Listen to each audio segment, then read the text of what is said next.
Ouais, il vient de m'arriver quelque chose d'un peu fou, c'est que en fait, j'étais tout simplement en train d'interviewer les migrants depuis tout à l'heure, et il y a une dame du coup qui travaille pour l'Union Européenne qui est venue me voir en m'expliquant que j'avais pas le droit de filmer les visages de ces migrants-là. Et pourquoi? Parce qu'elle me dit que en fait, beaucoup sont en procédure de visa parce qu'ils viennent de zones de guerre.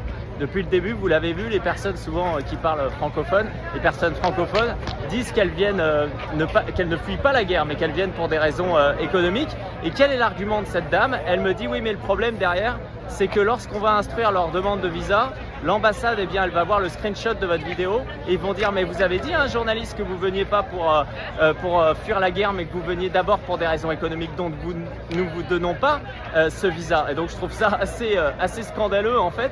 En plus, elle essaie de me faire croire que je n'avais pas le droit de le faire, que c'était illégal, alors que c'est notre travail de le faire. Elle voulait simplement qu'on filme les pieds de ces migrants. Là-dessus, pour le coup, j'ai refusé parce que ça montre à quel point en fait, à chaque fois, lorsque les vidéos viennent en fait des ONG ici, ils cherchent d'abord à montrer ce qu'ils veulent. C'est-à-dire que si, pour le coup, ils n'ont aucun problème de filmer le visage de ces migrants lorsqu'ils vont expliquer qu'ils fuient la guerre, mais lorsqu'ils vont expliquer qu'ils ne viennent que pour des raisons économiques, là ça les dérange et ça c'est un scandaleux. Donc n'hésitez pas à relayer toutes ces vidéos justement qu'on a poussées sur Livre Noir, de tous ces Guinéens, de ces Ivoiriens qui viennent ici pour gagner mieux leur vie. Ils ont le droit de le souhaiter, mais en attendant, on a le droit de le savoir aussi lorsque la majeure partie des entrées en France sont faites sous des demandes de visa pour des raisons économiques, alors que souvent on fait croire justement qu'ils fuient la guerre.